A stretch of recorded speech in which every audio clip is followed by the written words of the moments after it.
Hello दोस्तों, कैसे हैं आप लोग। मैं उम्मीद करता हूँ कि आप लोग बहुत अच्छे होंगे। दोस्तों, आप लोग को बताना चाहता हूँ कि आज हमारा जो देश है आज़ादी के 75 साल हो गए।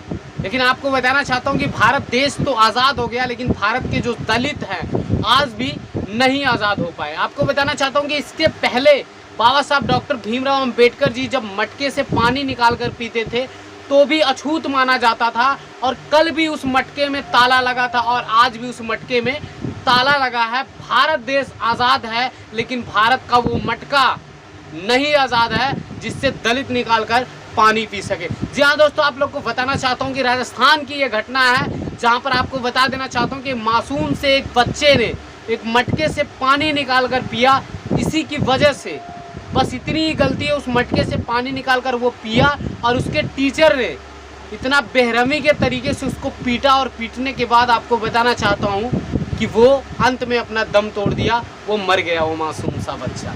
आपको बताना चाहता हूँ कि आज़ादी हम मना रहे हैं, लेकिन उस देश में हम हैं जहाँ पर आपको बताना चाहता हूँ कि जिस देश की कल्पना पूरा विश्व करता है, आज उस देश के अंदर केवल सिर्फ जातिवाद रह गया है।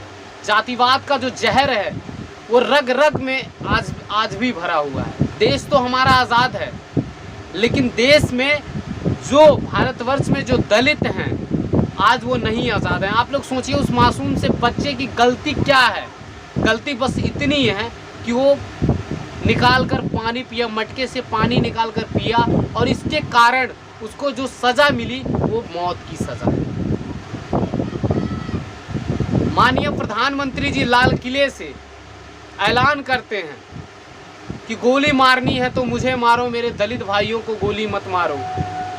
हमारा देश जो है आज 75 साल हो गया, हमारा देश जो है आज़ाद हुए, लेकिन आज़ाद होने के बाद भी आज भारतवर्ष के जो दलित हैं वो आज़ाद नहीं है। दलित का बेटा अगर पढ़ने जाता है वहाँ पर भी उसके साथ जातिवाद किया जाता है, भेदभाव किया जाता है, छुआछूत किया जाता है। अगर दलित का बेटा कोई अधिकारी बन जाता है, दलित का बेटा अगर IAS PCS की तैयारी करता है, हर किसी जगह पर दलित को पीड़ित किया जाता है। और आपको इतना बता दूं कि अगर दलित का बेटा अगर शादियों में घोड़ी पर चढ़कर बारात जाता है, दलित का बेटा अगर मोछ रख लेता है, तो भी इन लोगों के पिछवाड़े में दर्द होने लगता है। तो आप लोग सोचिए साथियों, देश तो हमारा आज़ाद है और आज़ाद था और आज़ाद रहेगा, और देश पे अगर कोई आँच आएगी तो सबसे पहले दलित समाज के लोग अपना खून बहाने के लिए तैयार हैं। लेकिन सवाल ये उठता है कि देश आज़ाद होने के बाद भी आज हमारा जो दलित समाज है, भारत के जो दलित हैं, जो आदिवासी हैं, जो पिछड़े हैं, आज वो लोग क्यों नहीं आज़ाद। आज इस मासूम से बच्चे की हत्या सिर्फ पानी की वजह से कर दी गई। अब आप लोग सोच लीजिए कि इस देश में के अंदर कितना जातिवाद का जहर है।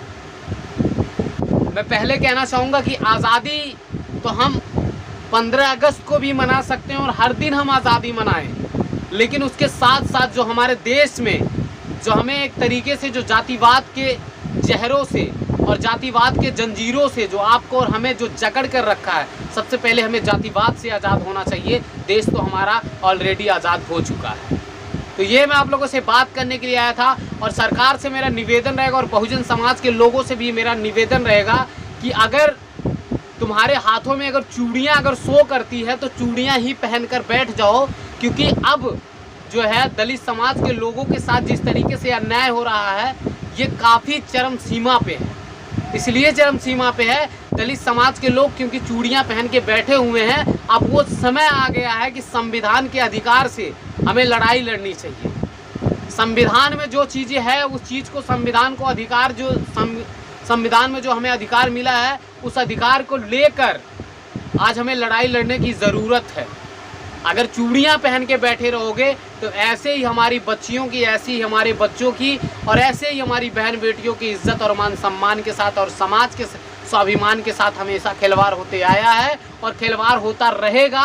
क्योंकि हमारे लोग जो है आज चूड़ियाँ पहनकर घर में बैठे हैं। अगर दलित समाज के लोगों को अगर चूड़ियाँ शो करती हैं तो चूड़ियाँ पहनकर बैठे रहो और ऐसे ही अपने बेटों की हत्याएं करवाते रहो, और ऐसे ही हत्या होती रहेगी, देखते रहोगे, और सड़कों पर उतर के हमेशा बस यही एक ही बात करोगे कि तेरे कातिल जिंदा हैं, हम शर्मिंदा हैं, यही बातें हमेशा होती आई है और होती ही रहेगी।